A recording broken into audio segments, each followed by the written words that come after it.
ਵਾਹਿਗੁਰੂ ਜੀ ਕਾ ਖਾਲਸਾ ਵਾਹਿਗੁਰੂ ਜੀ ਕੀ ਫਤਿਹ।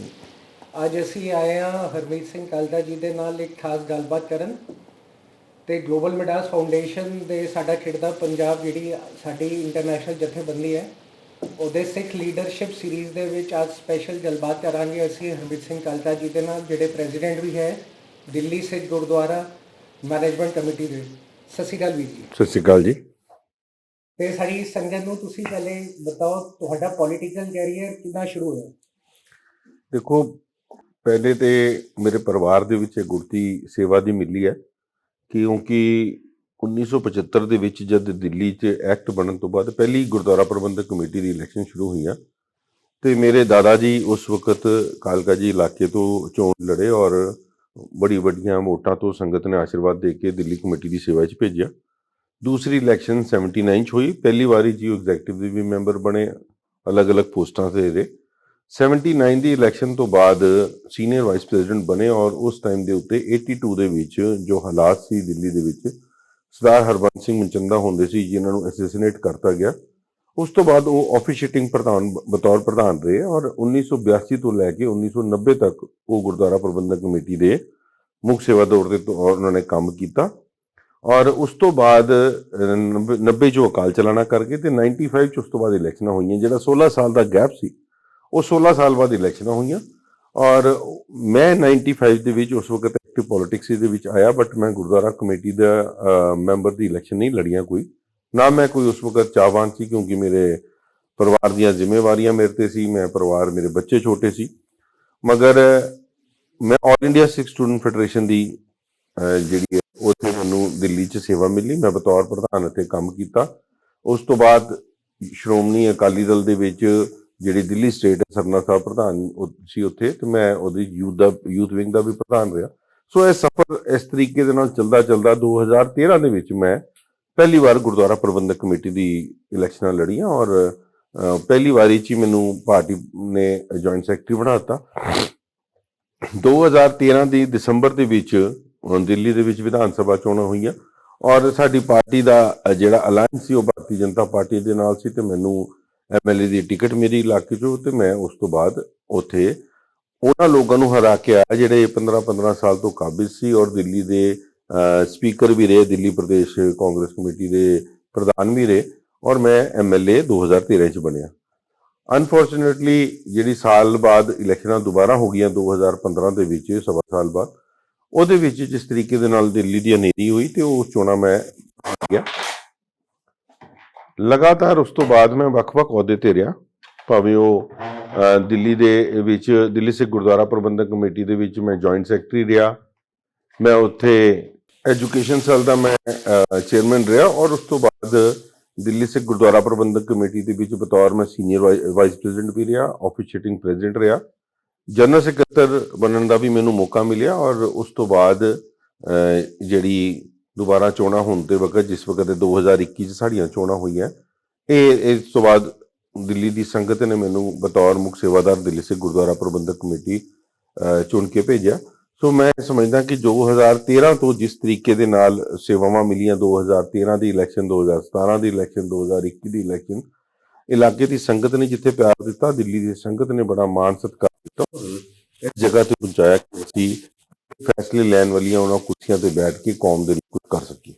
ਤੇ ਜਦੋਂ ਤੁਸੀਂ ਪ੍ਰੈਜ਼ੀਡੈਂਟ ਬਣੇ ਕੀ ਚੈਲੰਜਸ ਤੇ ਜਿਹੜੇ ਤੁਸੀਂ ਫੇਸ ਕਰਨੇ ਪਏ? ਦੇਖੋ, ਸਭ ਤੋਂ ਪਹਿਲੀ ਗੱਲ ਕਿ ਅਸੀਂ ਜਦ ਸ਼੍ਰੋਮਣੀ ਅਕਾਲੀ ਦਲ ਤੋਂ ਇਲੈਕਸ਼ਨ ਜਿੱਤੀ ਸਾਰਿਆਂ ਨੇ ਔਰ ਸ਼੍ਰੋਮਣੀ ਅਕਾਲੀ ਦਲ ਦਾ ਪੰਜਾਬ ਦੇ ਵਿੱਚ ਇਲੈਕਸ਼ਨਾਂ ਚੱਲ ਰਹੀਆਂ ਸੀ ਉਸ ਸਮੇਂ ਦੇ ਵਿੱਚ, ਸਾਨੂੰ ਕਈ ਚੈਲੰਜਸ ਇਲੈਕਸ਼ਨਾਂ ਦੇ ਸਮੇਂ ਦੇ ਵਿੱਚ ਆਈਆਂ, ਕਿਉਂਕਿ ਅਕਾਲੀ ਦਲ ਇੱਕ ਜਿਹਦਾ ਆਪਣਾ ਸਤਰ ਬਿਲਕੁਲ ਥੱਲੇ ਆ ਚੁੱਕਾ ਸੀ। ਉਹਦਾ ਰਿਜ਼ਲਟ ਤੁਸੀਂ ਇਲੈਕਸ਼ਨਾਂ 'ਚ ਦੇਖਿਆ ਪੰਜਾਬ ਦੀਆਂ। ਮਗਰ ਦਿੱਲੀ ਦੇ ਵਿੱਚ ਸਾਨੂੰ ਜਿਹੜੀ ਉਹਨਾਂ ਦੀ ਐਂਟੀ ਇੰਕੰਬੈਂਸੀ, ਜਿਹੜੀਆਂ ਉਹਨਾਂ ਦੇ ਖਿਲਾਫ ਜੋ ਕਾਰਵਾਈਆਂ ਹੁੰਦੀਆਂ ਸੀ ਉਹ ਸਾਨੂੰ ਝੇਲਣੀਆਂ ਪੈਂਦੀਆਂ ਸੀ, ਭਾਵੇਂ ਉਹ ਡੇਰੇ ਦੇ ਮੁਖੀ ਦੀ ਮਾਫੀ ਦੀ ਗੱਲ ਹੋਵੇ, ਭਾਵੇਂ ਬਰਗਾੜੀ ਦੇ ਗੁਰੂ ਗ੍ਰੰਥ ਸਾਹਿਬ ਮਹਾਰਾਜ ਦੀ ਬੇਅਦਬੀ ਦੀ ਗੱਲ ਹੋਵੇ, ਭਾਵੇਂ ਬੱਬੇ ਕਲਾਂ ਗੋਲੀਕਾਂਡ ਦੀ ਗੱਲ ਹੋਵੇ, ਤੇ ਭਾਵੇਂ ਮਹਾਰਾਜ ਦੇ 318 ਸਰੂਪ ਜਿਹੜੇ ਚੋਰੀ ਹੋਏ ਉਹਨਾਂ ਦੀਆਂ ਗੱਲਾਂ, ਇਹ ਸਾਰੀਆਂ ਸਾਨੂੰ ਦਿੱਲੀ ਦੀ ਸੰਗਤਾਂ ਦੇ ਵਿੱਚ ਜਵਾਬ ਦੇਣਾ ਪੈਂਦਾ ਸੀ। ਮਗਰ ਉਹ ਸਾਰੀਆਂ ਚੀਜ਼ਾਂ ਨੂੰ ਅਸੀਂ ਓਵਰਕਮ ਕਰਕੇ, ਕਿਉਂਕਿ ਸਾਡੀ ਟੀਮ ਸੀ, ਅਸੀਂ ਦਿੱਲੀ ਸਿੱਖ ਗੁਰਦੁਆਰਾ ਪ੍ਰਬੰਧਕ ਕਮੇਟੀ ਵੱਲੋਂ ਜਿਹੜੀਆਂ ਸੇਵਾਵਾਂ ਕੀਤੀਆਂ ਸੀ ਪਿਛਲੇ ਸਮੇਂ ਦੇ ਵਿੱਚ, ਖਾਸ ਤੌਰ ਤੇ ਜਦ ਕਿਸਾਨ ਮੋਰਚਾ ਲੱਗਿਆ ਔਰ ਜਿਸ ਵਕਤ ਕੋਵਿਡ ਦਾ ਸਮਾਂ ਆਇਆ, ਘਰ ਘਰ ਦੇ ਵਿੱਚ 2 ਲੱਖ ਬੰਦੇ ਨੂੰ ਉਸ ਲੋਕਡਾਊਨ ਦੇ ਸਮੇਂ ਦੇ ਵਿੱਚ ਇੱਕ ਲੰਗਰ ਪਹੁੰਚਾਉਣਾ, ਦਵਾਈਆਂ ਪਹੁੰਚਾਉਣੀਆਂ, 10 ਦਿਨਾਂ ਦੇ ਵਿੱਚ 400 ਬੈੱਡ ਦਾ ਕੋਵਿਡ ਕੇਅਰ ਯੂਨਿਟ ਤਿਆਰ ਕਰਕੇ ਦੇਣਾ ਔਰ ਸਰਕਾਰ ਦੇ ਨਾਲ ਮਿਲ ਕੇ ਇਹਨੂੰ ਚਲਾਉਣਾ, ਔਰ ਇੱਕ ਵੀ ਕੈਜੂਅਲਟੀ ਨਹੀਂ ਹੋਣਾ। ਮੈਂ ਸਮਝਦਾ ਕਿ ਗੁਰੂ ਮਹਾਰਾਜ ਦਾ ਹੱਥ ਸੀ ਸਾਡੇ ਸਿਰ ਦੇ ਉੱਤੇ, ਸਾਡੇ ਸਿਰਾਂ ਦੇ ਉੱਤੇ ਸਾਰਿਆਂ ਦੇ, ਔਰ ਸਮੁੱਚੀ ਟੀਮ ਸਾਰੀਆਂ ਇੰਨੀਆਂ ਸਾਡੀ ਆਪੋਜੀਸ਼ਨਸ ਹੋਣ ਦੇ ਬਾਵਜੂਦ ਵੀ, ਭਾਵੇਂ ਉਹਦੇ ਵਿੱਚ ਜਾਗੋ ਪਾਰਟੀ ਸੀ, ਭਾਵੇਂ ਸ਼੍ਰੋਮਣੀ ਅਕਾਲੀ ਦਲ ਦਿੱਲੀ ਸੀ, ਉੱਤੇ ਇਹ ਸਾਰੀਆਂ ਚੀਜ਼ਾਂ ਨੂੰ ਕੰਮ ਕਰਦੇ ਔਰ ਜਿਹੜੀਆਂ ਸਰਕਾਰਾਂ ਸਾਡੇ ਵਿਪਰੀਤ ਸੀ, ਉਸ ਦੇ ਬਾਵਜੂਦ ਵੀ ਸੇਵਾ ਨੂੰ ਦਿੱਲੀ ਦੀ ਸੰਗਤ ਨੇ ਚੁਣ ਕੇ ਭੇਜਿਆ ਔਰ ਸਾਰੇ ਉਸੀ ਟੀਮ ਸਾਡੀ ਜਿਹੜੀ ਹੈ ਉਹ ਇੱਥੇ ਜਿੱਤ ਕੇ ਆਈ। ਤੇ ਤਕਰੀਬਨ 30 ਮੈਂਬਰ ਸੀ, ਉਸ ਤੋਂ ਸਾਡੇ ਟੋਟਲ ਹੋ ਗਏ ਸੀ, ਕਿਉਂਕਿ ਆਪਸ਼ਨ ਦਾ ਵੀ ਸਿਸਟਮ ਹੁੰਦਾ ਹੈ ਇੱਕ ਸ਼੍ਰੋਮਣੀ ਕਮੇਟੀ ਤੋਂ ਵੀ। ਤੇ ਜਿਸ ਦਿਨ ਸਾਡੀਆਂ ਇਲੈਕਸ਼ਨਾਂ ਸੀ, ਜਦ ਪ੍ਰਧਾਨਗੀ ਦੀ ਚੋਣ ਹੋਣੀ ਸੀ, ਬੜੇ ਸਾਰੇ ਸਮੀਕਰਨ ਉਸ ਵਕਤ ਚੇਂਜ ਹੁੰਦੇ ਰਹੇ, ਕਿਉਂਕਿ ਬੜੇ ਧੁਰੰਧਰ ਪੋਲੀਟੀਸ਼ੀਅਨਸ ਜਿਹੜੇ, ਜਿਨ੍ਹਾਂ ਦਾ ਕੋਈ ਸਤਰ ਨਹੀਂ ਹੈ, ਜਿਨ੍ਹਾਂ ਨੂੰ ਵਾਕਈ ਅਸੀਂ ਅਸਲ ਮੈਨੇ 'ਚ ਪੋਲੀਟੀਸ਼ੀਅਨਸ ਕਹਿ ਸਕਦੇ ਹਾਂ, ਕਿ ਉਹਨਾਂ ਨੇ ਉਠਲ ਪਟਲ ਕਰਨ ਵਿੱਚ ਕੋਈ ਕਮੀ ਨਹੀਂ ਛੱਡੀ ਔਰ ਸਾਡੀ ਪਾਰਟੀ ਦੇ ਜਿਹੜੇ ਵੱਡੇ ਲੀਡਰ ਸੀ ਉਹਨਾਂ ਨੂੰ ਵੀ ਉਹਨਾਂ ਨੇ ਕਿਸੇ ਤਰੀਕੇ ਮੈਨੇਜ ਕੀਤਾ। ਉਹ ਕਿਸ ਤਰੀਕੇ ਨਾਲ ਕੀਤਾ ਉਹ ਤੁਸੀਂ ਜ਼ਿਆਦਾ ਅੱਛੀ ਤਰੀਕੇ ਸਮਝ ਸਕਦੇ ਹੋ। ਤੇ ਸਾਡੀ ਪਾਰਟੀ ਦੇ ਸੀਨੀਅਰ ਬੰਦਿਆਂ ਨੇ ਇਹ ਫੈਸਲਾ ਲਿਆ ਜੀ ਕਿ ਅਸੀਂ ਜਿਹੜੀ ਪਾਰਟੀ ਜਿੱਤ ਕੇ ਆਈ ਹੈ, ਕਿਉਂਕਿ ਉਸ ਸਮੇਂ ਦੇ ਵਿੱਚ ਸਰਦਾਰ ਮਨਜਿੰਦਰ ਸਿੰਘ ਸਿਰਸਾ ਜਿਹੜੀ ਸਾਡੀ ਟੀਮ ਦੇ ਨਾਲ ਪਹਿਲੇ ਪ੍ਰਧਾਨ ਰਹੇ ਹੈ, ਮਗਰ ਉਹ ਆਪਣੀ ਇਲੈਕਸ਼ਨ ਹਾਰ ਗਏ ਸੀ।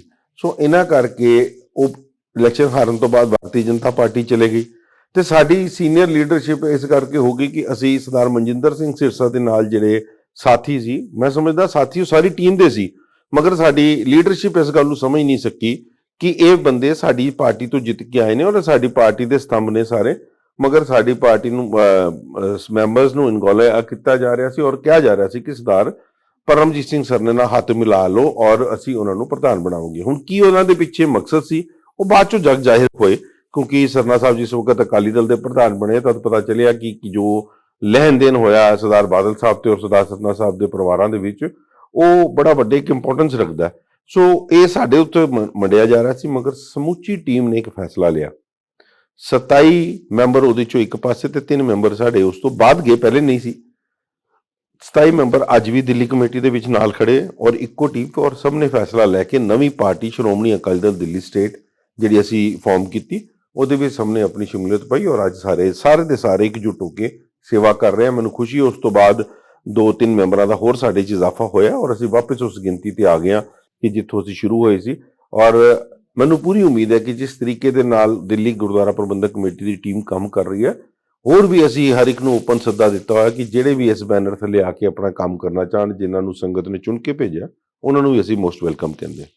ਅੱਜ ਤੋਂ 10 ਸਾਲ ਪਹਿਲੇ ਜਿਹੜਾ ਖਾਲਸਾ ਐਜੂਕੇਸ਼ਨ ਸਿਸਟਮ ਹੁੰਦਾ ਸੀ, ਸਪੈਸ਼ਲੀ ਸਕੂਲਾਂ ਦਾ, ਤੇ ਬੜੇ ਲੋਕਾਂ ਨੂੰ ਤੇ ਅਪਰੋਚ ਲਗਾਉਣੀ ਪੈਂਦੀ ਸੀ ਕਿ GHP ਸਕੂਲਾਂ ਵਿੱਚ ਐਡਮਿਸ਼ਨ ਹੋਏ। ਬਟ ਅਗਰ ਪਿਛਲੇ 10 ਸਾਲ ਤੋਂ ਦੇਖੀਏ ਤੇ ਕਰੰਟ ਸਿਚੁਏਸ਼ਨ ਦੇਖੀਏ ਤੇ ਬੜੇ ਸਾਰੀ ਜਿਹੜੇ ਵੈਲ ਟੂ ਡੂ ਫੈਮਲੀਜ਼ ਹੈ ਐਂਡ ਬਿਜ਼ਨਸ ਫੈਮਲੀਜ਼ ਹੈ, ਉਹਨਾਂ ਦੇ ਬੱਚੇ ਪ੍ਰਾਈਵੇਟ ਸਕੂਲ ਤੇ ਕਨਵੈਂਟ ਸਕੂਲ ਐਜੂਕੇਸ਼ਨ ਨੂੰ ਜ਼ਿਆਦਾ ਆਪਟ ਕਰਦੇ ਹੈ ਐਜ਼ ਕੰਪੇਅਰ ਟੂ GHPS।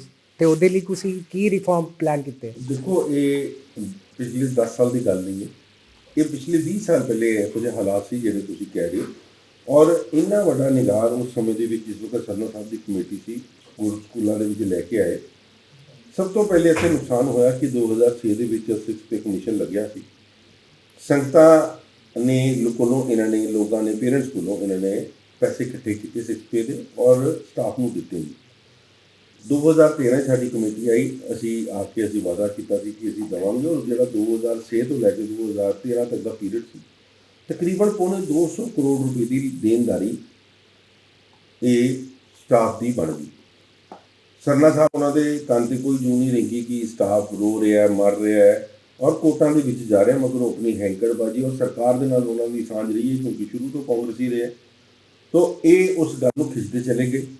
ਮਗਰ 2013 ਜਦ ਆ ਕੇ ਅਸੀਂ ਹਾਲਾਤ ਦੇਖੇ, ਉਸ ਵਕਤ ਪਤਾ ਚੱਲਿਆ ਕਿ ਜਿਸ ਸਕੂਲ ਦੇ ਵਿੱਚ ਸਫੀਸ਼ੀਐਂਟ ਫੰਡ ਪਿਆ ਹੋਏ, ਕਿਉਂਕਿ ਪੇਰੈਂਟਸ ਤੋਂ ਪੈਸਾ ਇਕੱਠਾ ਕੀਤਾ ਸੀ, ਜਿਹੜਾ ਪੌਣੇ 200 ਕਰੋੜ ਰੁਪਈਆ 90-80 ਕਰੋੜ ਰੁਪਈਆ ਇਹਨਾਂ ਨੇ ਇਕੱਠਾ ਕੀਤਾ ਸੀ, ਸਕੂਲਾਂ 'ਚ ਪਿਆ ਸੀ। ਮਗਰ ਉਹ ਪੈਸਾ ਕੀ ਸੀ, ਹਰ ਸਕੂਲ ਦੇ ਵਿੱਚ 8-8, 9-9 ਕਰੋੜ ਰੁਪਇਆ ਪਿਆ। ਇਸ ਕਰਕੇ ਜਿਹੜੇ ਲੋਕਲ ਚੇਅਰਮੈਨ ਉਹਨਾਂ ਨੇ ਲਗਾ ਰੱਖੇ ਸੀ, ਉਹਨਾਂ ਨੇ ਫ੍ਰੀ ਹੈਂਡ ਦੇ ਦਿੱਤਾ ਕਿ ਤੁਸੀਂ ਇੱਥੋਂ ਸਕੂਲ ਲੁੱਟੋ ਔਰ ਸਾਡੇ ਵੱਲ ਗੁਰਦੁਆਰਾ ਕਮੇਟੀ ਵੱਲ ਨਾ ਦੇਖੋ। ਔਰ ਉਹਨਾਂ ਮੈਂਬਰਾਂ ਨੇ ਜੋ ਸਟਾਫ ਉੱਤੇ ਭਰਤੀ ਕੀਤਾ, ਉਹ ਇੰਨਾ ਸੇ ਸਟਾਫ ਸੀ ਕਿ ਪੂਰੇ 600 ਬੰਦਾ ਜਿਸ ਵਕਤ ਅਸੀਂ ਆਏ 573 ਬੰਦੇ ਪ੍ਰਸਾਈਜ਼ਲੀ ਮੈਂ ਦੱਸ ਸਕਦਾ ਕਿ ਇੱਥੇ ਓਵਰ ਸਟਾਫਿੰਗ ਸੀ। ਤਾਂ 573 ਦਾ ਤੁਸੀਂ ਲਗਾ ਸਕਦੇ ਹੋ ਕਿ ਹਰ ਮਹੀਨੇ 2.5 ਤੋਂ 3 ਕਰੋੜ ਰੁਪਏ ਦਾ ਕਰਦਾ। ਔਰ ਉਸ ਟਾਈਮ ਦੇ ਉੱਤੇ ਜਿਹੜੀਆਂ ਭਰਤੀਆਂ ਕੀਤੀਆਂ ਗਈਆਂ ਟੀਚਰਸ ਦੀਆਂ ਉਹ ਵੀ ਕੋਈ ਸਕੇਲ ਨਹੀਂ ਦੇਖਿਆ ਗਿਆ ਔਰ ਉਹਨਾਂ ਦਾ ਲੈਵਲ ਕਰਦਾ ਗਿਆ, ਔਰ ਇਸ ਕਰਕੇ ਸਕੂਲਾਂ ਦੇ ਵਿੱਚ ਨਿਗਾਰ ਆਉਂਦਾ ਚਲੇ ਗਿਆ।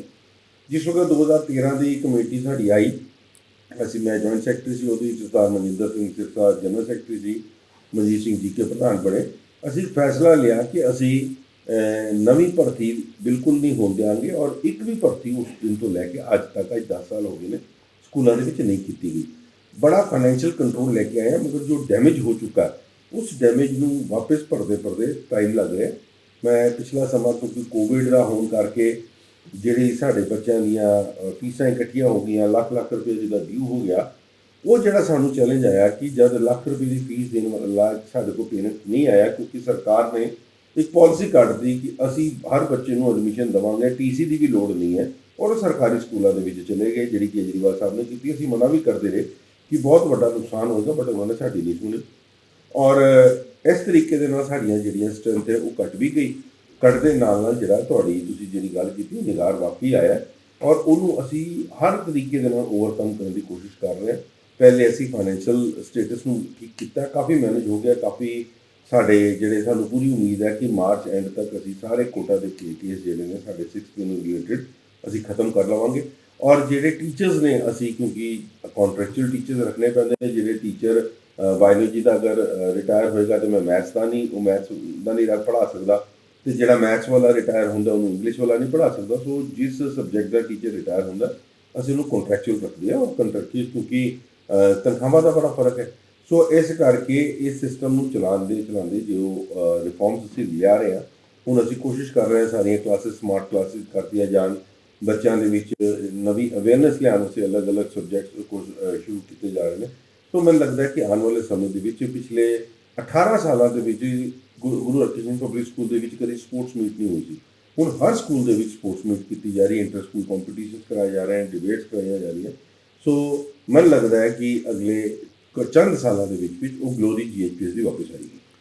ਜਿਹੜੇ ਗੁਰਦੁਆਰੇ ਦੇ ਸੇਵਾਦਾਰ ਹੈ ਜਾਂ 1984 ਦੇ ਵਿਕਟਿਮਸ ਹੈ, ਉਹਨਾਂ ਦੇ ਲਈ ਕੋਈ ਸਪੈਸ਼ਲ ਪ੍ਰੋਵੀਜ਼ਨ ਹੁੰਦੀ ਹੈ ਸਕੂਲਾਂ ਦੇ ਵਿੱਚ? ਬਿਲਕੁਲ, ਸਾਰੇ ਜਿਹੜੇ 1984 ਦੇ ਵਿਕਟਿਮਸ ਨੇ, ਅਸੀਂ ਉਹਨਾਂ ਦੀਆਂ ਪਾਲਿਸੀ ਕੱਢੀਆਂ ਹੋਈਆਂ ਨੇ, ਉਹਨਾਂ ਦੇ ਬੱਚਿਆਂ ਦੀਆਂ ਫੀਸਾਂ 90% ਤੱਕ ਮਾਫ ਨੇ। ਕਰੋਨਾ ਦੇ ਵਿੱਚ ਜਿਹੜੇ ਪੇਰੈਂਟਸ ਅਚਾਨਕ ਚਲੇ ਗਏ, ਜਿਨ੍ਹਾਂ ਦੇ ਪਰਿਵਾਰ ਅਫੋਰਡ ਨਹੀਂ ਕਰਦੇ, ਉਹਨਾਂ ਲਈ ਪਾਲਿਸੀਜ਼ ਕੱਢੀਆਂ ਬਹੁਤ ਸਾਰੀ, ਕਿਉਂਕਿ ਸਾਡਾ ਗੁਰਦੁਆਰਾ ਕਮੇਟੀ ਦਾ ਕੰਮ ਸਿਰਫ ਐਜੂਕੇਸ਼ਨ ਦੇਣਾ ਨਹੀਂ ਹੈ, ਸਾਡਾ ਚੈਰੀਟੇਬਲ ਸਿਸਟਮ ਨੇ, ਔਰ ਸਾਨੂੰ ਇਹ ਚੀਜ਼ਾਂ ਦਾ ਵੀ ਧਿਆਨ ਰੱਖਣਾ ਪੈਂਦਾ ਹੈ। ਸੋ ਕਈ ਚੈਲੰਜਸ ਆਪੋ ਜੇ ਇੱਕ ਦੂਜੇ ਨਾਲ ਮਿਕਸ ਹੋਏ ਨੇ, ਜਿਹਦੇ ਕਰਕੇ ਸਾਰੇ ਪ੍ਰੋਬਲਮਸ ਵੀ ਆਏ ਨੇ, ਬਟ ਅਸੀਂ ਆਪਣੇ ਲੋੜਵੰਦ ਭਰਾਵਾਂ ਲਈ ਹਮੇਸ਼ਾ ਖੜੇ। ਤੇ ਹਾਇਰ ਐਜੂਕੇਸ਼ਨ ਵਿੱਚ ਤੇ ਸਕੂਲਿੰਗ ਸਿਸਟਮ ਵਿੱਚ ਤੇ ਪਹਿਲੇ ਹੀ ਖਾਲਸਾ ਐਜੂਕੇਸ਼ਨ ਸਿਸਟਮ ਐਸਟੈਬਲਿਸ਼ ਸੀ, ਤੇ ਜਿਹੜਾ ਬਹੁਤ ਵੱਡਾ ਮਾਫੀਆ ਹੈ ਜਿਹੜਾ ਹੈਗਾ ਪ੍ਰਾਈਵੇਟ ਟਿਊਸ਼ਨਾਂ ਦਾ ਤੇ ਕੋਚਿੰਗ ਸੈਂਟਰਾਂ ਦਾ, ਤੇ ਬੜੇ ਸਾਰੇ ਬੱਚੇ ਜਿਹੜੇ ਅਫੋਰਡ ਨਹੀਂ ਕਰ ਪਾਉਂਦੇ, ਤੇ ਕੋਚਿੰਗ ਸੈਂਟਰ ਚਾਹੇ ਉਹ IAS ਦਾ ਹੋ ਜਾਂ ਸਿਵਲ ਸਰਵਿਸ ਦੇ ਹੋ, ਜਾਂ ਉਹ ਕੋਚਿੰਗ ਸੈਂਟਰ 6, 8, 9, 10th ਦਾ ਹੋ, ਉਹਦੇ ਬਾਰੇ ਵੀ ਤੁਹਾਡੀ ਟੀਮ ਕੁਛ ਕਰ ਰਹੀ ਹੈ? ਦੇਖੋ, ਜਿੱਥੇ ਤੱਕ ਤੇ ਸਕੂਲਾਂ ਦੀ ਗੱਲ ਹੈ ਕਿ ਸਾਡੀਆਂ ਟੀਚਰਸ ਨੂੰ ਇੰਸਟਰਕਸ਼ਨਸ ਨੇ, ਪ੍ਰਿੰਸੀਪਲ ਬੜੇ ਹਾਰਡ ਟ੍ਰੇਨਿੰਗ ਲੈ ਕੇ ਇਹਦੇ ਉੱਤੇ ਕੰਮ ਕਰ ਰਹੇ, ਔਰ ਟੀਚਰਸ ਐਕਸਟਰਾ ਕਲਾਸਿਸ ਵੀ ਲੈਂਦੀਆਂ ਨੇ, ਬਟ ਉਸ ਦੇ ਬਾਵਜੂਦ ਵੀ ਕੋਈ ਆਪਣੀ ਪ੍ਰਾਈਵੇਟ ਟਿਊਸ਼ਨਸ ਲੈਣਾ ਚਾਹੇ ਤਾਂ ਉਹ ਉਹਨਾਂ ਦੀ ਇਖਤਿਆਰ ਹੈ। ਮਗਰ ਗੁਰਦੁਆਰਾ ਪ੍ਰਬੰਧਕ ਕਮੇਟੀ ਵੱਲੋਂ ਜਿੱਥੇ ਹਾਇਰ ਐਜੂਕੇਸ਼ਨ ਨੂੰ ਲੈ ਕੇ ਜਿਹੜੇ ਤੁਸੀਂ IAS ਅਸੀਂ ਬਿਲਕੁਲ ਕ੍ਰਾਈਟੀਰੀਆ ਬਣਾਇਆ ਹੋਇਆ, ਔਰ ਅਸੀਂ ਸਪੋਂਸਰ ਕਰਦੇ ਹਾਂ ਬੱਚਿਆਂ ਨੂੰ ਕਿ ਜਿਹੜੇ ਬੱਚੇ ਇੱਥੇ ਜਾਣਾ ਚਾਹਣ, ਗੁਰਸਿੱਖ ਬੱਚੇ, ਅਸੀਂ ਜਿਹੜੇ ਵੀ ਦਿੱਲੀ ਦੀ ਕਿਸੇ ਵੀ ਯੂਨੀਵਰਸਿਟੀ ਦੇ ਵਿੱਚ ਉਹ ਜਿੱਥੇ IAS IPS ਬਣਨੀ ਹੋਣ, ਜਿਹੜੀ ਵੀ ਕੋਈ ਅਕੈਡਮੀ ਹੋਏ, ਉਹਨੂੰ ਅਸੀਂ ਸਪੋਂਸਰ ਕਰਦੇ ਹਾਂ। ਔਰ ਉਹ ਬੱਚੇ, ਮੈਨੂੰ ਪੂਰੀ ਉਮੀਦ ਹੈ ਕਿ ਸਾਡੇ ਬੈਚ ਹੁਣ ਜਿਹੜੇ ਅਗਲੇ ਨਿਕਲਣਗੇ, ਉਹਨਾਂ ਵਿੱਚੋਂ ਕਈ ਵਿੱਚੋਂ ਬਣ ਕੇ IAS IPS ਨਿਕਲਣਗੇ, ਮਗਰ ਕਾਫੀ ਜ਼ਿਆਦਾ ਦੀ ਗਿਣਤੀ ਇਹਦੇ ਵਿੱਚ ਅੱਜ ਤੱਕ ਨਹੀਂ ਹੋਈ, ਕਿਉਂਕਿ ਇਸ ਨੂੰ ਅਗਲੇ 2 ਸਾਲ ਤੋਂ ਉੱਪਰ ਹੋ ਗਏ ਨੇ। ਮਗਰ ਜਾਂ ਤਾਂ ਅਵੇਅਰਨੈਸ ਨਹੀਂ ਹੈ, ਜਾਂ ਸਾਡੇ ਬੱਚੇ ਇਸ ਪਾਸੇ ਵੱਲ ਜਾਣਾ ਨਹੀਂ ਚਾਹੁੰਦੇ। ਮਗਰ ਜਿਹੜਾ ਬੱਚਾ ਵੀ ਸਾਡੇ ਤੱਕ ਅਪਰੋਚ ਕਰਦਾ, ਅਸੀਂ ਉਹਨਾਂ ਨੂੰ ਸਪੋਂਸਰ ਜ਼ਰੂਰ ਕਰਦੇ ਹਾਂ। ਜਿੱਦਾਂ ਤੁਸੀਂ ਦੱਸਿਆ ਕਿ 20 ਸਾਲ ਤੱਕ ਇਹ ਐਜੂਕੇਸ਼ਨ ਸਿਸਟਮ ਸਕੂਲਿੰਗ ਦਾ ਡੈਮੇਜ ਰਿਹਾ, ਤੇ ਹੁਣ ਤੁਸੀਂ ਬੜੇ ਸਾਰੇ ਆਪਣੀ ਤਰਫ ਤੋਂ ਉਪਰਾਲੇ ਕਰ ਰਹੇ ਹੋ ਉਹਨੂੰ ਅਪਗ੍ਰੇਡ ਕਰਨ ਲਈ, ਤੇ ਹੈਲਥ ਕੇਅਰ ਪੋਲਿਸੀ ਤੇ ਹੈਲਥ ਕੇਅਰ ਸਿਸਟਮ ਕੀ ਰਿਹਾ ਹੈ ਦਿੱਲੀ ਸਿੱਖ ਗੁਰਦੁਆਰਾ ਮੈਨੇਜਮੈਂਟ ਕਮੇਟੀ ਦਾ ਆਪਣੇ ਸੰਗਤ ਦੇ ਲਈ ਤੇ ਪੰਥ ਦੇ ਲਈ? ਦੇਖੋ, ਹੈਲਥ ਕੇਅਰ ਸਿਸਟਮ ਅਤੇ ਅਸੀਂ ਆਪਣੇ ਸਟਾਫ ਦੇ ਨਾਲ ਤੇ ਰਿਲੇਟਡ ਹੈਗੇ ਆ, ਹੁਣ ਸੰਗਤ ਦੇ ਨਾਲ ਤਾਂ ਕੋਈ ਹੈਲਥ ਕੇਅਰ ਦੀ ਅਸੀਂ ਇੰਸ਼ੋਰੈਂਸ ਪਾਲਿਸੀਜ਼ ਨਹੀਂ ਬਣਾ ਸਕਦੇ, ਬਟ ਸਾਰਾ ਇਹ ਗੁਰਦੁਆਰਾ ਕਮੇਟੀ ਦਾ ਜਿਹੜਾ ਸਟਾਫ ਹੈ ਉਹ ਸਭ ਦੀ ਇੰਸ਼ੋਰੈਂਸਿਸ ਗੁਰਦੁਆਰਾ ਕਮੇਟੀ ਤੋਂ ਹੁੰਦੀਆਂ ਨੇ, ਔਰ ਇਹ ਕਾਫੀ ਟਾਈਮ ਤੋਂ ਚੱਲ ਰਿਹਾ ਸਿਸਟਮ। ਸੋ ਮੈਂ ਸਮਝਦਾ ਕਿ ਜਿੱਥੇ ਹੁਣ ਅਸੀਂ ਸੰਗਤ ਦੀ ਤਾਂ ਕੋਈ ਹੈਲਥ ਪਾਲਿਸੀ ਵਾਲਾ ਕੋਈ ਸਿਸਟਮ ਹੈ ਨਹੀਂ, ਬਿਕੋਜ਼ ਅਸੀਂ ਇੱਕ ਚੈਰੀਟੇਬਲ ਐਸੋਸੀਏਸ਼ਨ ਹੈਗੇ ਆ ਜਿਹੜੀ ਗੁਰੂ ਦੇ ਦਸਵੰਧ 'ਚੋਂ ਚੱਲਦੀ ਹੈ, ਨਾ ਕਿ ਅਸੀਂ ਕੋਈ ਮਿੰਨੀ ਸਰਕਾਰ ਹੈਗੀ ਆ ਕਿ ਸਰਕਾਰ ਦਾ ਮੁਕਾਬਲਾ ਕਰ ਸਕੀਏ। ਸੋ ਸਰਕਾਰਾਂ ਦੀਆਂ ਜਿਹੜੀਆਂ ਪਾਲਿਸੀਜ਼ ਹੈਗੀਆਂ ਨੇ, ਜਿਹੜੇ ਮਿਨੋਰਟੀਜ਼ ਤੋਂ ਫੈਸਿਲਿਟੀਜ਼ ਮਿਲ ਸਕਦੀਆਂ, ਅਸੀਂ ਉਹਨਾਂ ਨੂੰ ਪ੍ਰੋਵਾਈਡ ਕਰਵਾ ਕੇ ਦਿੰਦੇ ਹਾਂ। Sir, Delhi Sikh Gurdwara management committee ਦੇ ਵਿੱਚ ਸਿਰਫ ਇੱਕ ਹੀ ਫੀਮੇਲ ਮੈਂਬਰ ਹੈਗੀ ਐਗਜ਼ੀਕਿਊਟਿਵ, ਵੀ ਰਣਜੀਤ ਕੌਰ ਜੀ। ਅਤੇ ਅਗਰ ਤੁਸੀਂ ਦੇਖਿਓ 1925 ਵਿੱਚ ਜਦ ਪਹਿਲੀ ਵਾਰ ਇਲੈਕਸ਼ਨ ਹੋਏ ਸੀ ਐਂਡ ਗੁਰਦੁਆਰਾ ਕਮੇਟੀ ਬਣੀ ਸੀ, ਅਤੇ ਅਕਾਲੀ ਦਲ ਜਿਹੜਾ ਜਿੱਤਿਆ ਸੀ ਉਹਨੂੰ 90% ਵੋਟਾਂ ਫੀਮੇਲ ਕੈਂਡੀਡੇਟਸ ਦੀ ਮਿਲੀ ਸੀ, ਉਹਦੀ ਵਜ੍ਹਾ ਤੋਂ ਜਿੱਤਿਆ ਸੀ। ਅਤੇ ਅੱਜ ਦਿੱਲੀ ਦੇ ਵਿੱਚ ਲੇਡੀਜ਼ ਦੀ ਪਾਰਟਿਸਿਪੇਸ਼ਨ, ਵੂਮਨਸ ਦੀ ਪਾਰਟਿਸਿਪੇਸ਼ਨ ਕਿਤੇ ਵੀ ਨਹੀਂ ਹੈ, ਅਤੇ ਇਹਦੇ ਪਿੱਛੇ ਕੀ ਕਾਰਨ ਹੈ? ਦਿੱਲੀ ਦੇ ਵਿੱਚ ਜਿਹੜਾ ਐਕਟ ਬਣਿਆ ਸੀ ਉਹਦੇ ਵਿੱਚ ਕੋਈ ਇਹੋ ਜਿਹੀਆਂ ਬੀਬੀਆਂ ਨਹੀਂ ਆਈਆਂ ਸੀ। ਸ਼ੁਰੂ ਤੋਂ ਹਰ ਵਾਰੀ ਇੱਕ ਜਾਂ ਦੋ ਬੀਬੀਆਂ ਹੁੰਦੀਆਂ, ਜਿੱਥੇ ਤੱਕ ਮੈਨੂੰ ਅੱਜ ਤੱਕ ਯਾਦ ਹੈ ਬੀਬੀ ਨਿਰਲੇਪ ਕੌਰ ਬਣੀ ਹੈ, ਬੀਬੀ ਰਣਜੀਤ ਕੌਰ ਬਣੀ ਹੈ, ਬੀਬੀ ਰਣਜੀਤ ਕੌਰ ਮੈਂਬਰ ਬਣੇ ਹੈ।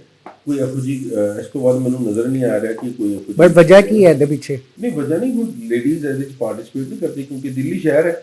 ਦਿੱਲੀ ਦੇ ਵਿੱਚ ਲੋਕਾਂ ਦੀ ਆਪਣੀਆਂ ਅਲੱਗ, ਅਸੀਂ ਪੰਜਾਬ ਦੇ ਨਾਲ ਕੰਪੈਰੀਜ਼ਨ ਨਹੀਂ ਕਰ ਸਕਦੇ ਉਹਦਾ, ਬਟ ਦਿੱਲੀ ਦੇ ਵਿੱਚ ਲੇਡੀਜ਼ ਨਹੀਂ ਆਉਣਾ ਚਾਹੁੰਦੀਆਂ, ਔਰ ਖ਼ਾਸ ਤੌਰ 'ਤੇ ਇਸ ਮਾਹੌਲ ਦੇ ਵਿੱਚ ਜਿਸ ਵਕਤ ਪਿਛਲੇ 8-10 ਸਾਲਾਂ ਤੋਂ ਇਹ ਕੰਮ ਸ਼ੁਰੂ ਹੋ ਗਿਆ ਕਿ ਇੱਕ ਦੂਜੇ ਦੇ ਉੱਤੇ ਜਿਹੜੇ ਐਲੀਗੇਸ਼ਨ ਲਾਉਣ ਦੀ ਗੱਲਾਂ ਹੋ ਗਈਆਂ ਗੁਰੂ ਘਰ ਦੀਆਂ ਚੋਰੀਆਂ ਦੇ ਉੱਤੇ, ਕੋਈ ਸ਼ਰੀਫ ਪਰਿਵਾਰਾਂ ਦੇ ਜਿਹੜੇ ਲੋਕ ਨੇ ਉਹ ਆਪਣੀ ਲੇਡੀਜ਼ ਨੂੰ ਅੱਗੇ ਨਹੀਂ ਆਉਣ ਦਿੰਦੇ। ਉਹ ਕਹਿੰਦੇ ਚਲੋ ਅਸੀਂ ਜ਼ਰੂਰ ਆ ਕੇ ਸੇਵਾ ਕਰਦੇ ਹਾਂ, ਮਗਰ ਲੇਡੀਜ਼ ਨੂੰ ਉਹਦੇ ਵਿੱਚ ਨਹੀਂ ਆਉਂਦੇ, ਕਿਉਂਕਿ ਇੱਥੇ ਬਿਨਾਂ ਕਿਸੇ ਸੋਸ਼ਲ ਮੀਡੀਆ ਦੇ ਮਾਧਿਅਮ ਤੋਂ, ਬਿਨਾਂ ਕਿਸੇ ਪ੍ਰੂਫ ਦੇ, ਬਿਨਾਂ ਕਿਸੇ ਦੇ 1 ਮਿੰਟ ਲੱਗਦਾ ਕਿਸੇ 'ਤੇ ਐਲੀਗੇਸ਼ਨ ਲਾਉਣ ਦੇ। ਸੋ ਇਹੋ ਜਿਹੀਆਂ ਕਈ ਕੰਪਲਸ਼ਨਸ ਫੈਮਲੀਜ਼ ਵਿੱਚ ਹੁੰਦੀਆਂ ਨੇ। ਇਸ ਕਰਕੇ ਮੈਂ ਨਹੀਂ ਸਮਝਦਾ ਕਿ, ਬਟ ਜਿੱਥੇ ਬੀਬੀ ਰਣਜੀਤ ਕੌਰ ਜਿਸ ਵਕਤ ਸਾਡੇ ਨਾਲ ਟੀਮ ਵਿੱਚ ਹੈਗੀ ਜੀ, ਸਾਰੀ ਸਭ ਤੋਂ ਵੱਡੀ ਜ਼ਿੰਮੇਵਾਰੀ ਮਿਨੋਰਟੀਜ਼ ਦੀ ਉਹਨਾਂ ਨੂੰ ਦਿੱਤੀ ਗਈ ਸੀ, ਸਕੂਲ ਉਹਨਾਂ ਨੂੰ ਦਿੱਤੇ ਗਏ, ਕਾਲਜ ਦਿੱਤੇ ਗਏ, ਬੜੀ ਸੇਵਾ ਉਹਨਾਂ ਨੇ ਨਾਲ ਸਾਡੇ ਕੀਤੀ ਹੈ। ਮਗਰ ਅੱਜ ਸਾਡੀ ਆਪੋਜੀਸ਼ਨ ਦੇ ਵਿੱਚ ਨੇ, ਅਸੀਂ ਤਾਂ ਉਹਨਾਂ ਨੂੰ ਵੀ ਖੁੱਲ੍ਹਾ ਸੱਦਾ ਦਿੱਤਾ ਜਦ ਮਰਜ਼ੀ ਆਉਣ ਸਾਡੇ ਨਾਲ ਸੇਵਾ ਕਰਨ, ਮਗਰ ਉਹਨਾਂ ਦੇ ਜਿਹੜੇ ਪ੍ਰਧਾਨ ਨੇ ਉਹਨਾਂ ਨੇ ਅਗਰ ਉਹਨਾਂ ਨਾਲ ਰਾਬਤਾ ਰੱਖਣਾ ਤਾਂ ਫਿਰ ਸਾਡਾ ਕੰਮ ਕਰਨਾ ਮੁਸ਼ਕਿਲ ਹੋ ਜਾਏਗਾ। ਅਤੇ ਯੂਥ ਦੇ ਬਾਰੇ ਗੱਲ ਕਰੀਏ ਤਾਂ ਜਿਹੜਾ ਵੀ ਸਾਡਾ ਯੂਥ ਹੈਗਾ ਹੁਣ, ਉਹਦੀ ਸਕਿੱਲ ਡਿਵੈਲਪਮੈਂਟ ਦੇ ਲਈ ਅਤੇ ਇੰਪਲੋਇਮੈਂਟ ਦੇ ਲਈ ਤੁਹਾਡੀ ਕੀ ਪੋਲਿਸੀ ਹੈਗੀ?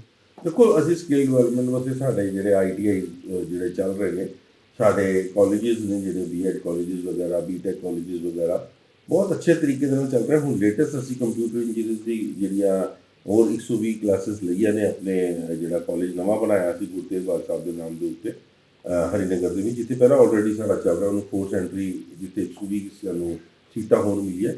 ਹੁਣ ਅਸੀਂ ਅਪਲਾਈ ਕੀਤਾ ਲਾਅ ਕਾਲਜ ਉੱਤੇ ਵੀ, ਜਿੱਥੇ ਸਕਿੱਲ ਡਿਵੈਲਪਮੈਂਟ ਦੀ ਗੱਲ ਹੈ, ਜਿੱਦਾਂ ਤਿਲਕ ਨਗਰ ਸਾਡਾ ITI ਚੱਲ ਰਿਹਾ, ਔਰ ਜਿੱਥੇ ਬੱਚੇ ਹੋਰ ਕਿਧਰੇ ਵੀ ਸਕਿੱਲ ਡਿਵੈਲਪਮੈਂਟ ਦੇ ਕੰਮ ਸਿੱਖਣਾ ਚਾਹਣ, ਉਹਨਾਂ ਦੀਆਂ ਪਲੇਸਮੈਂਟਸ ਜਿਹੜੀਆਂ ਨੇ ਉਹਨਾਂ ਵਾਸਤੇ ਅਸੀਂ ਬਿਲਕੁਲ ਹੈਲਪ ਕਰਦੇ ਹਾਂ। ਔਰ ਹੈਲਪ ਡੈਸਕ ਅਸੀਂ ਗੁਰਦੁਆਰਾ ਬੰਗਲਾ ਸਾਹਿਬ ਦੇ ਵਿੱਚ ਬਣਾ ਰੱਖਿਆ, ਜਿੱਥੇ ਬੱਚੇ ਜਾ ਕੇ ਆਪਣੀ ਨੌਕਰੀਆਂ ਵਾਸਤੇ ਅਪਲਾਈ ਕਰਨ ਜਾਂ ਗੱਲ ਕਰਨ, ਫਿਰ ਅਸੀਂ ਉਹਨਾਂ ਦੀ ਪਲੇਸਮੈਂਟਸ ਕਰਵਾ ਕੇ ਦਿੰਦੇ ਹਾਂ। ਦਿੱਲੀ ਗਵਰਨਮੈਂਟ ਦਾ ਸਹਿਯੋਗ ਦਿੱਲੀ ਸਿੱਖ ਗੁਰਦੁਆਰਾ ਮੈਨੇਜਮੈਂਟ ਕਮੇਟੀ ਨੂੰ ਕੀ ਰਿਹਾ? ਦੇਖੋ, ਦਿੱਲੀ ਗਵਰਨਮੈਂਟ ਦਾ ਜਿਹੜਾ ਰੋਲ ਹੈ ਉਹ ਹਾਲੇ ਤੱਕ ਤੇ, ਕਿਉਂਕਿ ਸਾਡੀ ਨਾਲ ਉਹਨਾਂ ਦੀ ਕੋਈ ਅੱਛੇ ਸੰਬੰਧ ਨਹੀਂ, ਬਟ ਮੈਨੂੰ ਉਹਨਾਂ ਪਤਾ ਕਿ ਸਾਡੇ ਉਹਨਾਂ ਨਾਲ ਕੋਈ ਪੋਲੀਟੀਕਲੀ ਨਾਰਾਜ਼ਗੀਆਂ ਵੀ ਨਹੀਂ ਹੈ, ਕਿਉਂਕਿ ਗੁਰਦੁਆਰਾ ਪ੍ਰਬੰਧਕ ਕਮੇਟੀ ਇੱਕ ਬੜੀ ਸਿੰਪਲ ਜਿਹੀ ਗੱਲ ਹੈ ਕਿ ਅਗਰ ਕਮੇਟੀ ਚਲਾਉਣੀ ਹੈ ਅਤੇ ਭਾਵੇਂ ਉਹ ਸੈਂਟਰ ਦੀ ਸਰਕਾਰ ਹੋਵੇ, ਭਾਵੇਂ ਦਿੱਲੀ ਦੀ ਸਰਕਾਰ ਹੋਵੇ, ਸਾਨੂੰ ਦੋਨਾਂ ਨਾਲ ਸਾਂਝ ਪਾ ਕੇ ਰੱਖਣੀ ਪੈਂਦੀ ਹੈ। ਔਰ ਜਿਸ ਵਕਤ ਮੈਨੂੰ ਲੋੜ ਪਈ, ਮੈਨੂੰ ਅਗਰ ਸੈਂਟਰ ਕੋਲ ਕਿਸੇ ਚੀਜ਼ ਦੀ ਲੋੜ ਪਈ ਹੈ, ਮੈਨੂੰ ਸੈਂਟਰ ਨੇ ਮਦਦ ਕੀਤੀ ਹੈ। ਔਰ ਇੱਕ ਕੰਮ ਦੇ ਇੰਸਟੈਂਸ ਮੈਨੂੰ ਲੋੜ ਪਈ ਦਿੱਲੀ ਸਰਕਾਰ ਦੀ, ਜਿਸ ਦਿਨ ਮੈਂ ਹੁਣੇ ਤੁਹਾਨੂੰ ਦੱਸੀ 120 ਸੀਟਾਂ ਦੀ, ਅਤੇ ਮੇਰਾ ਕੰਮ ਮਨੀਸ਼ ਸਿਸੋਦੀਆ ਜੀ ਨੇ ਰੋਕਿਆ ਨਹੀਂ, 1 ਮਿੰਟ 'ਚ ਉਹਨਾਂ ਨੇ ਸਾਡਾ ਕਰਕੇ ਦਿੱਤਾ। ਸੋ ਪੋਲੀਟੀਕਲੀ ਸਾਡੇ ਕਿਤੇ ਡਿਫਰੈਂਸਿਸ ਹੋ ਸਕਦੇ ਨੇ ਕਿਸੇ ਨਾਲ, ਬਟ ਐਜ਼ ਪ੍ਰਬੰਧ ਚਲਾਉਣ ਵਾਸਤੇ ਨਾ ਉਹਨਾਂ ਨੇ ਸਾਡੇ ਨਾਲ ਵਿਤਕਰਾ ਕੀਤਾ ਅਤੇ ਨਾ ਹੀ ਅਸੀਂ ਉਹਨਾਂ ਨਾਲ ਕਰਦੇ।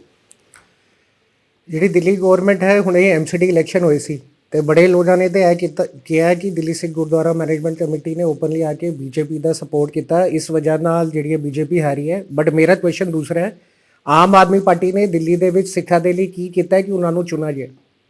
ਦੇਖੋ, ਮੈਂ ਇਹ ਨਹੀਂ ਹੈ, ਕਿਉਂਕਿ ਬਹੁਤ ਗਿਣਤੀ ਜਿਹੜੀ ਇੱਥੇ ਹੈਗੀ ਉਹ ਦੂਸਰੀ ਕਮਿਊਨਿਟੀਜ਼ ਦੀ ਹੈਗੀ। ਸਿੱਖਾਂ ਦੀ ਵੋਟਾਂ ਦੇ ਨਾਲ ਕੋਈ ਚੰਦ ਸੀਟਾਂ ਹੋ ਸਕਦੀਆਂ ਨੇ ਡਿਫਰੈਂਸਿਸ ਆਏ ਹੋਣ, ਮਗਰ ਜ਼ਿਆਦਾਤਰ ਸੀਟਾਂ ਦੇ ਉੱਤੇ ਸਿੱਖਾਂ ਦੀ ਜਿਹੜੀਆਂ ਵੋਟਾਂ ਨੇ ਉਹ ਫੈਸਲਾ ਨਹੀਂ ਕਰਦੀਆਂ।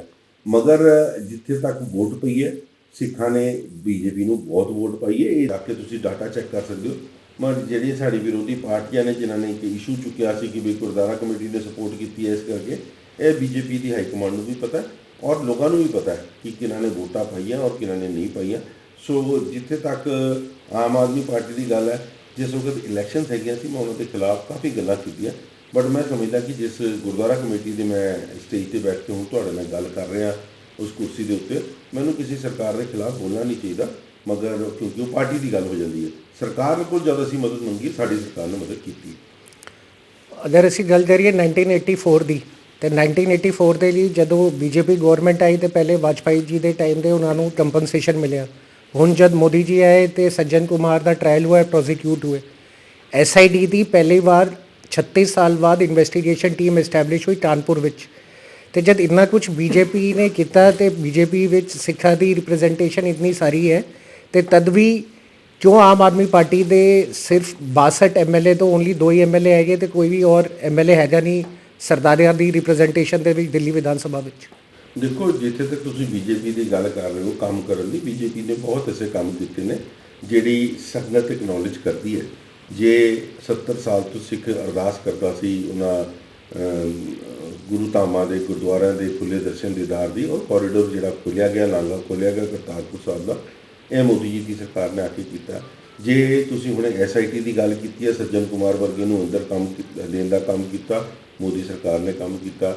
ਜੇ ਸਾਡੇ ਭਰਾ ਜਿਹੜੇ ਕਈ ਸਾਲਾਂ ਤੋਂ 30 ਸਾਲਾਂ ਤੋਂ ਵਿਦੇਸ਼ਾਂ 'ਚ ਬੈਠੇ ਸੀ, ਬਲੈਕ ਲਿਸਟ ਖਤਮ ਕਰਨ ਦਾ ਕੰਮ ਕੀਤਾ, ਮੋਦੀ ਸਰਕਾਰ ਨੇ ਕੀਤਾ। ਸੋ ਇਸੇ ਲਾਈਨ ਲੱਗੀ ਹੋਈ ਹੈ ਕੰਮਾਂ ਦੇ ਉੱਤੇ ਜਿਹੜੀ ਸਿੱਖਾਂ ਲਈ ਉਹਨਾਂ ਨੇ ਕੀਤੇ ਨੇ। ਮਗਰ ਜਿਸ ਵਕਤ ਰਾਜਨੀਤੀ ਸ਼ੁਰੂ ਹੁੰਦੀ ਹੈ ਤੇ ਉਸ ਵਕਤ ਜਿਹੜੇ ਪੰਥ ਦੇ ਆਪਣੇ ਆਪ ਨੂੰ ਵੱਡੇ ਲੀਡਰ ਕਹਿੰਦੇ ਨੇ, ਉਹਨਾਂ ਨੂੰ ਜਦ ਤੱਕ ਤੇ ਉਹਨਾਂ ਦੇ ਭਾਈਵਾਲੀਆਂ ਹੈ ਨੇ ਤਦ ਤੱਕ ਉਹਨਾਂ ਨੂੰ ਸਾਰੀਆਂ ਚੀਜ਼ਾਂ ਠੀਕ ਲੱਗਦੀਆਂ, ਔਰ ਜਿੱਥੇ ਭਾਈਵਾਲੀ ਨਹੀਂ ਹੈਗੀ ਤੇ ਇਹ ਨਵਾਂ ਰੌਲਾ ਸ਼ੁਰੂ ਕਰ ਦਿੱਤਾ ਜਾਂਦਾ ਜੀ, RSS ਹੈ ਜੀ, BJP ਹੈ ਜੀ। ਸੋ ਮੈਂ ਸਮਝਦਾ ਇਹ ਰਾਜਨੀਤਿਕ ਏਜੰਡੇ ਹੁੰਦੇ ਆ।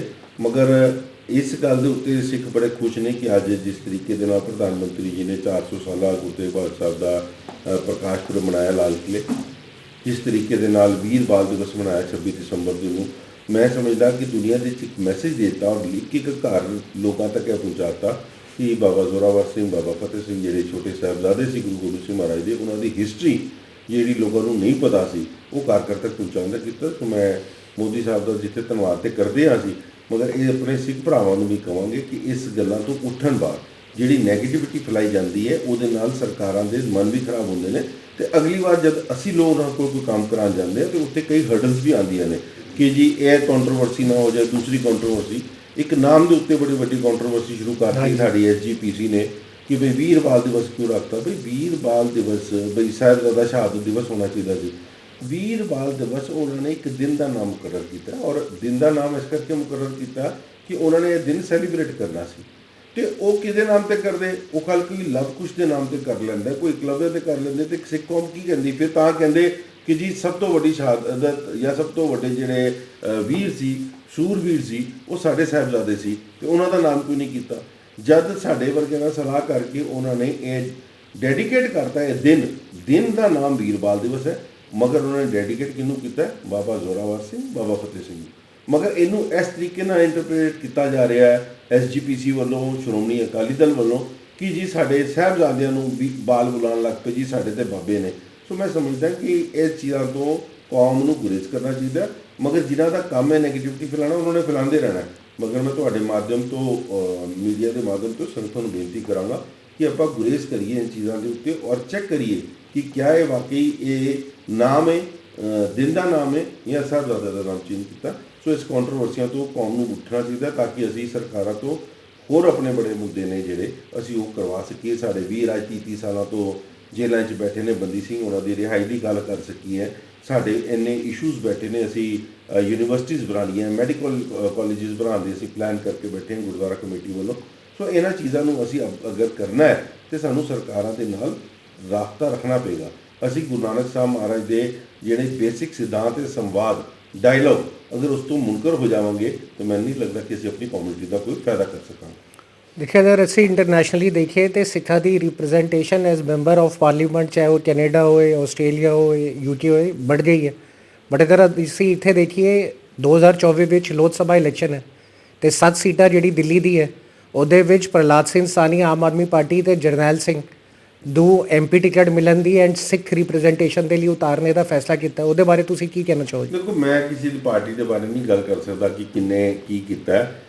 ਆਮ ਆਦਮੀ ਪਾਰਟੀ ਕਿਹਨੂੰ ਦੇ ਰਹੀ ਹੈ, ਭਾਰਤੀ ਜਨਤਾ ਪਾਰਟੀ ਕਿਹਨੂੰ ਟਿਕਟ ਦੇਗੀ।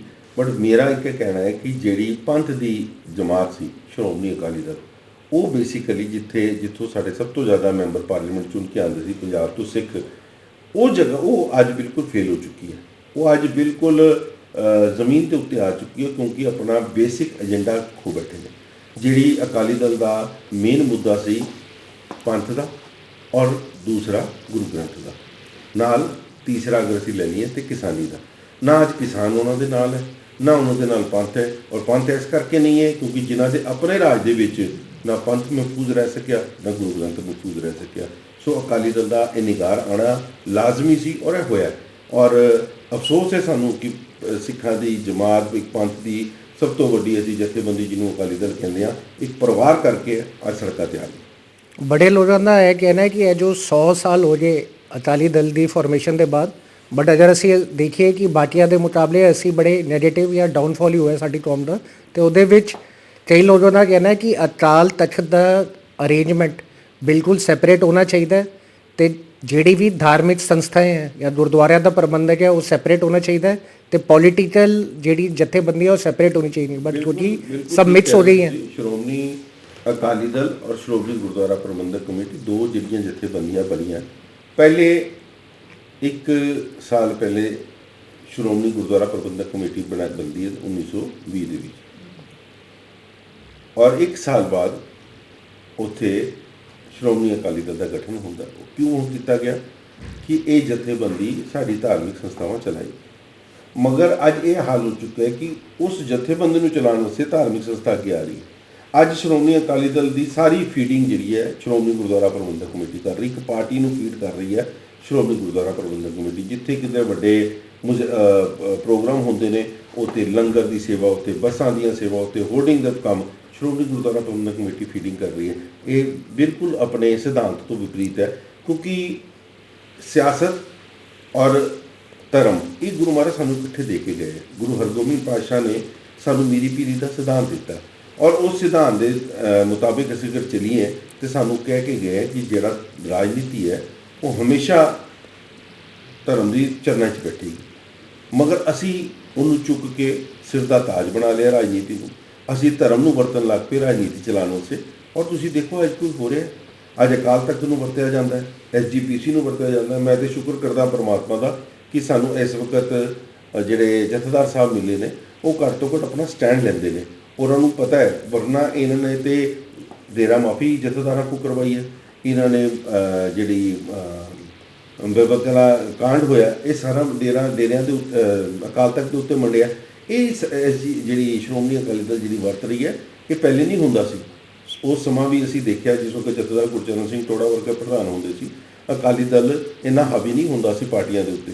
ਮਗਰ ਜਿਸ ਦਿਨ ਤੋਂ ਬਾਦਲ ਪਰਿਵਾਰ ਦਾ ਟੋੜਾ ਸਾਹਿਬ ਦੇ ਜਾਣ ਤੋਂ ਬਾਅਦ ਜਿਸ ਤਰੀਕ ਤੇ ਨਾਲ ਹਾਵੀ ਹੋ ਗਿਆ, ਪੂਰੀ SGPC ਅੱਜ ਕੰਟਰੋਲਡ ਬਾਏ ਸ਼੍ਰੋਮਣੀ ਅਕਾਲੀ ਦਲ ਹੋ ਰਹੀ ਹੈ। ਸੋ ਇਹ ਨਿਗਾਰ ਆਉਣਾ ਲਾਜ਼ਮੀ ਅਤੇ ਸਿਲੈਕਸ਼ਨ ਐਂਡ ਆਟੋਨੋਮੀ ਹੋਣੀ ਬੜੀ ਜ਼ਰੂਰੀ ਹੈ। ਇਹ ਬਿਲਕੁਲ ਜਿਹੜੀਆਂ ਤੁਸੀਂ ਗੱਲਾਂ ਕਹਿ ਰਹੇ ਹੋਣੀਆਂ ਜ਼ਰੂਰੀ ਹੈ, ਪਰ ਹੋ ਨਹੀਂ ਰਹੀਆਂ।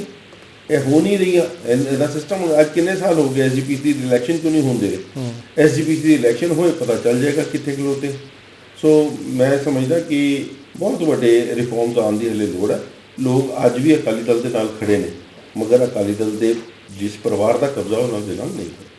ਕੁਛ ਅਗਰ ਗੱਲ ਅਸੀਂ ਕਰੀਏ ਪੰਜਾਬ ਦੀ, ਅਤੇ ਪੰਜਾਬ ਦੇ ਉੱਤੇ ਬੜੇ ਸਾਰੇ ਸਵਾਲ ਰਹੇ ਹੈ ਕਿ ਧਰਮ ਕਨਵਰਜਨ ਦਾ। ਬਟ ਇਹ ਹੈ ਕਿ ਧਰਮ ਪ੍ਰਚਾਰ ਪ੍ਰਸਾਰ ਜਿੱਥੋਂ ਪੂਰੇ ਦੇਸ਼ ਵਿੱਚ ਸਾਡਾ ਗਿਆ, ਉੱਥੇ ਧਰਮ ਪ੍ਰਚਾਰ ਪ੍ਰਸਾਰ ਥੋੜ੍ਹੀ ਰੀਜ਼ਨ ਹੋ ਸਕਦਾ ਹੈ ਕਿ ਧਰਮ ਕਨਵਰਜਨ ਕ੍ਰਿਸਚੈਨਿਟੀ ਦੇ ਵਿੱਚ ਇੱਥੇ ਬਿਲਕੁਲ ਰੀਜ਼ਨ ਹੈ ਜੀ। SGPC ਫੇਲ ਹੋਈ ਹੈ, ਟੋਟਲ ਫੇਲ ਹੋਈ ਹੈ ਆਪਣੀ। ਮੈਂ ਤੁਹਾਨੂੰ ਕੀ ਗੱਲ ਦੱਸੀ ਹੈ, ਜਿਹੜੇ ਆਪਣਾ ਪੰਥ ਨਹੀਂ ਬਚਾ ਸਕੇ, ਗੁਰੂ ਗ੍ਰੰਥ ਨਹੀਂ ਬਚਾ ਸਕੇ, ਉਹ ਅੱਜ ਦੁਹਾਈਆਂ ਦੇ ਰਹੇ ਨੇ।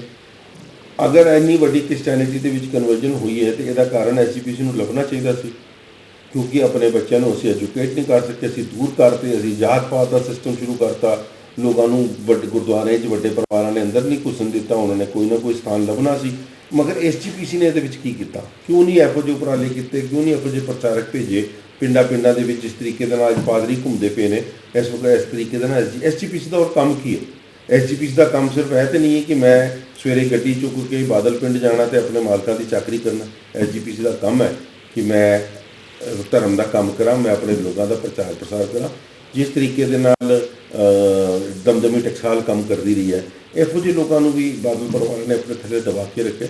ਸੋ ਮੈਂ ਸਮਝਦਾ ਕਿ ਬਹੁਤ ਵੱਡੀ, ਮੈਂ ਹੁਣ ਜਿਹੜੀ ਗੱਲ ਤੁਹਾਨੂੰ ਬਾਰ-ਬਾਰ ਕਹਿ ਰਿਹਾ, ਇੱਕ ਰਿਫਾਰਮਸ ਆਉਣ ਦੀ ਲੋੜ ਹੈ ਔਰ ਸਮਾਂ ਆ ਰਿਹਾ, ਬੜੀ ਜਲਦੀ ਆ ਰਿਹਾ ਔਰ ਬੜੀ ਜਲਦੀ ਚੇਂਜਸ ਆਉਣਗੇ। ਬੜੀ ਐਨਆਰਆਈ ਜਿਹੜੇ ਗਏ ਉਹ ਤੇ ਪਹਿਲੇ ਪੰਜਾਬ ਜਾਂ ਦਿੱਲੀ ਤੋਂ ਹੀ ਹੈ ਤੇ ਉਹਨਾਂ ਦਾ ਇਹ ਬੜਾ ਮਨ ਵਿੱਚ ਰਹਿੰਦਾ ਕਿ ਬਈ 100 ਸਾਲ ਹੋ ਗਏ ਤੇ ਜਿਹੜੇ ਸਾਡੇ ਇਸ਼ੂ ਸੀ, ਚਾਹੇ ਉਹ ਇਸ਼ੂ ਪੈਪਸੂ ਦੇ ਬਾਅਦ ਅੰਮ੍ਰਿਤਸਰ ਨੂੰ ਕੈਪੀਟਲ ਬਣਾਉਣ ਦਾ ਹੋ, ਚਾਹੇ ਉਹ SYL ਦਾ ਇਸ਼ੂ ਹੋਏ ਤੇ ਇਹ ਚਾਹੇ ਅੰਮ੍ਰਿਤਸਰ ਐਗਰੀਮੈਂਟ ਜਿਹੜਾ ਬਾਅਦ ਵਿੱਚ ਰਾਜੀਵ ਤੇ ਲੋਂਜੀਵਾਲਾ ਐਗਰੀਮੈਂਟ ਹੋਇਆ ਤੇ ਉਹ ਸਾਰੇ ਇਸ਼ੂ ਤੇ ਉੱਥੇ ਹੀ ਖੜੇ ਹੈ ਤੇ ਕੀ ਵਜ੍ਹਾ ਸੇਮ ਵਜ੍ਹਾ ਹੀ ਇੱਥੇ ਵੀ। ਐਨਆਰਆਈ ਭਰਾ ਦੀ ਜਿੱਥੇ ਕਦਰ ਕਰਦਾ, ਉਹਨਾਂ ਦੀਆਂ ਜ਼ਰੂਰਤਾਂ ਹੋਣਗੀਆਂ, ਜਿਹੜੀ ਉਹਨਾਂ ਦੀਆਂ ਆਪਣਾ ਪਿੰਡ ਆਪਣੀ ਜ਼ਮੀਨ ਛੱਡ ਕੇ ਜਾਣ ਦੀ ਉਹਨਾਂ ਦੀ ਕੋਈ ਮਜਬੂਰੀਆਂ ਹੋਣਗੀਆਂ, ਮਗਰ ਮੈਂ ਸਮਝਦਾ ਕਿ ਜਿਹੜੀ ਲੜਾਈ ਦੇ ਬਾਰੇ ਅਗਰ ਕੁਛ ਰੱਖਦਾ, ਜੇ ਜੰਗ ਲੜਨੀ ਹੁੰਦੀ ਹੈ ਤਾਂ ਮੈਦਾਨ ਵਿੱਚ ਲੜੀ ਜਾਂਦੀ ਹੈ, ਨਾ ਕਿ ਸੱਤ ਸਮੁੰਦਰ ਪਾਰ ਬੈਠ ਕੇ ਆਪਾਂ ਕਮੈਂਟਸ ਪਾ ਦਈਏ ਫੇਸਬੁੱਕਾਂ ਦੇ ਉੱਤੇ, ਵਟਸਐਪ ਦੇ ਉੱਤੇ। ਇਹ ਜੰਗ ਨਹੀਂ ਲੜੀ ਜਾ ਸਕਦੀ। ਤੁਹਾਨੂੰ ਆ ਕੇ ਗ੍ਰਾਸ ਰੂਟ ਦੀ ਇਹਦੀ ਪ੍ਰੋਬਲਮ ਦੇਖਣੀ ਪੈਣਗੀਆਂ ਕਿ ਜਿਹੜੇ NRIs ਗਏ ਨੇ ਅੱਜ, ਜਿਨ੍ਹਾਂ ਨੇ ਤੇ ਸਿੱਖੀ ਸੰਭਾਲ ਰੱਖੀ ਹੈ, ਮੈਂ ਉਹਨਾਂ ਨੂੰ ਨਮਸਕਾਰ ਕਰਦਾ, ਮਗਰ ਬਹੁਤ ਗਿਣਤੀ ਦੇ ਵਿੱਚ ਸਾਡੇ ਪਰਿਵਾਰ ਜਿਹੜੇ ਨੇ ਉਹ ਖਤਮ ਹੋ ਗਏ ਨੇ, ਸਿੱਖੀ ਤੋਂ ਮੁਕਤ ਹੋ ਗਏ ਤੇ ਉਹਨਾਂ ਨੂੰ ਰੋਲ ਮਾਡਲ ਸਮਝ ਕੇ ਪੰਜਾਬ ਦੇ ਵਿੱਚ ਵੀ ਇਹ ਸਿਸਟਮ ਸ਼ੁਰੂ ਹੋ ਗਿਆ, ਜਿੱਥੇ ਉਹ ਦੇਖਦੇ ਸੀ ਕਿ ਉਹ ਬੰਦਾ ਜਿਹੜਾ ਦਿੱਲੀੋਂ ਪੰਜਾਬ ਤੋਂ ਕੈਨੇਡਾ ਗਿਆ ਔਰ ਉਹਨੇ ਜਾ ਕੇ ਉੱਥੇ ਕੇਸ ਕਟਾ ਰਹੇ, ਉਹ ਹੀਰੋ ਬਣ ਰਿਹਾ ਔਰ ਉਹਨੂੰ ਪਰਿਵਾਰ ਐਕਸੈਪਟ ਕਰ ਰਿਹਾ ਤੇ ਇੱਥੇ ਵਾਲਾ ਵੀ ਕਰਨ ਲੱਗ ਪਿਆ। ਸੋ ਇਸ ਕਰਕੇ ਸਿੱਖੀ ਖਤਮ ਹੋ ਗਈ ਔਰ ਜਿਹੜੇ ਸਾਡੇ ਪ੍ਰਚਾਰਕ ਸੀ, ਜਿਹੜੀ ਜ਼ਿੰਮੇਵਾਰ ਲੋਕ ਸੀ, ਸੰਸਥਾਵਾਂ ਸੀ, ਉਸ ਤੋਂ ਪਿੱਛੇ ਤੇ ਮਤਲਬ ਜਿਹੜਾ ਤੁਹਾਡਾ ਇਹ ਕਹਿਣਾ ਹੈ ਕਿ ਜਿਹੜੇ ਇਸ਼ੂ ਰਿਜ਼ੋਲਵ ਨਹੀਂ ਹੋ ਪਾ ਰਹੇ ਉਹਦੇ ਪਿੱਛੇ ਕਾਰਨ ਇਹ ਹੈ ਕਿ ਕਿਉਂਕਿ ਕਮਿਊਨਿਟੀ ਇੱਥੇ ਰਿਪਰੈਜ਼ੈਂਟ ਨਹੀਂ ਕਰਦੀ ਤੇ 2% ਸਿੱਖ ਜਿਹੜੇ ਹੁਣ 1.75% ਹੋ ਗਏ ਤੇ 98% ਕੁਰਬਾਨੀਆਂ ਦਿੱਤੀਆਂ ਤੇ 100% ਸੇਵਾ ਦਿੱਤੀ ਹੈ। ਕੀ ਉਹ ਕੌਮ ਅੱਜ ਰਿਲੀਜੀਅਸ ਐਂਡ ਪੋਲੀਟੀਕਲ ਲੀਡਰਸ਼ਿਪ ਦੇ ਫੇਲਿਅਰ ਦੀ ਵਜ੍ਹਾ ਨਾਲ ਸਫਰ ਨਹੀਂ ਕਰ ਰਹੀ? ਤੇ ਦੇਖੋ, ਆਪਾਂ ਰੋਜ਼ ਅਰਦਾਸ ਕਰਦੇ ਹਾਂ ਔਰ ਅਰਦਾਸ ਪੜ੍ਹਦੇ ਹਾਂ ਕਿ ਖੁਆਰ ਹੋਏ ਸਭ ਮਿਲेंगे, ਬੱਚੇ ਸ਼ਰਨਜੋਈ ਹੋਏ। ਇਹ ਮਹਾਰਾਜ ਨੇ ਜਦ ਲਿਆਣਾ ਨਾ ਸਮਾਂ, ਇਹ ਆ ਜਾਣਾ। ਨਾ ਕਿਧਰੇ ਕੌਮ ਕਿੱਥੇ ਜਾ ਰਹੀ ਹੈ, ਨਾ ਕੌਮ ਨੂੰ ਕੋਈ ਢਾਹ ਪੈ ਰਹੀ ਹੈ। ਇਹ ਤੇ ਆਪਣੇ ਕੀ ਸੋਚਦੇ, ਅੱਜ ਵੀ ਲੋਕ ਚੜ੍ਹਦੀ ਕਲਾ 'ਚ ਨੇ, ਸਿੱਖੀ ਸੰਭਾਲਣ ਵਾਲੇ ਲੋਕ ਬੈਠੇ ਨੇ, ਸਿੱਖੀ ਦੇ ਪਹਿਰਾ ਦੇਣ ਵਾਲੇ ਲੋਕ ਬੈਠੇ ਨੇ ਔਰ ਇਹ ਸਮਝ ਦੀ ਗੱਲ ਹੁੰਦੀ ਹੈ। ਜਿਨ੍ਹਾਂ ਲੋਕਾਂ ਨੇ ਪੰਥ ਨੂੰ ਇੰਨੇ ਸਾਲ ਵਰਤਿਆ ਹੋਏ, ਉਹਨਾਂ ਨੂੰ ਬਾਹਰ ਕੱਢਦੇ ਸਮਾਂ ਲੱਗਦਾ ਜਿੱਦਾਂ ਆਪਾਂ ਕੋਈ ਬਿਮਾਰੀ ਹੋ ਜੇ, ਉਹਨੂੰ ਬਾਹਰ ਕੱਢਦੇ ਹੋਏ, ਜਿਸ ਤਰ੍ਹਾਂ ਮੈਂ ਗੰਦੇ ਲਫ਼ਜ਼ ਨਹੀਂ ਵਰਤਣਾ ਚਾਹੁੰਦਾ ਕੈਮਰੇ ਦੇ ਉੱਪਰ। ਸੋ ਇਸ ਗੱਲ ਨੂੰ ਰਹਿਣ ਦਈਏ, ਮਗਰ ਦੁਨੀਆ ਸਮਝਦੀ ਹੈ ਕਿ ਜਿਸ ਤਰੀਕੇ ਤੋਂ ਅਸੀਂ ਨਿਕਲ ਰਹੇ ਹਾਂ ਦੌਰ ਨੂੰ, ਕਾਫੀ ਸਮਾਂ ਹੋ ਗਿਆ ਸਫਾਈ ਹੁੰਦੇ ਹੋਏ, ਕੁਝ ਦਿਨਾਂ ਦੀ ਗੱਲ ਹੋ ਰਹੀ ਹੈ। ਤੇ NRI ਕਮਿਊਨਿਟੀ ਨੂੰ ਤੁਸੀਂ ਕੋਈ ਖਾਸ ਮੈਸੇਜ ਦੇਣਾ ਚਾਹੋਗੇ? ਮੈਂ ਆਪਣੇ ਸਾਰੇ NRI ਭਰਾਵਾਂ ਨੂੰ ਹੱਥ ਜੋੜ ਕੇ ਬੇਨਤੀ ਕਰਾਂਗਾ ਕਿ ਬਹੁਤ ਤੁਸੀਂ ਦਰਦ ਰੱਖਦੇ ਹੋ ਆਪਣੇ ਪੰਜਾਬ ਦੇ ਨਾਲ, ਆਪਣੇ ਦੇਸ਼ ਦੇ ਨਾਲ, ਔਰ ਤੁਹਾਡੇ ਲੋਕਾਂ ਦੀਆਂ ਕਈ ਵਿਚਾਰਾਂ ਇਹੋ ਜਿਹੀਆਂ ਹੁੰਦੀਆਂ ਜਿਨ੍ਹਾਂ ਕਰਕੇ ਸਾਡੇ ਵਰਗਿਆਂ ਨੂੰ ਇੱਥੇ ਬੈਠ ਕੇ ਬਲ ਮਿਲਦਾ।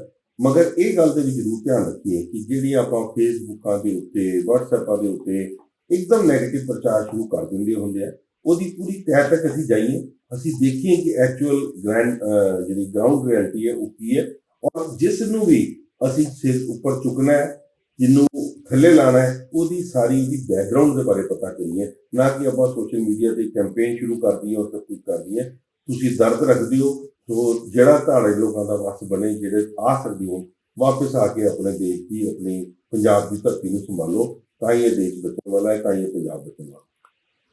ਤੇ ਸਾਡੇ ਨਾਲ ਗੱਲਬਾਤ ਕਰਨ ਲਈ ਧੰਨਵਾਦ।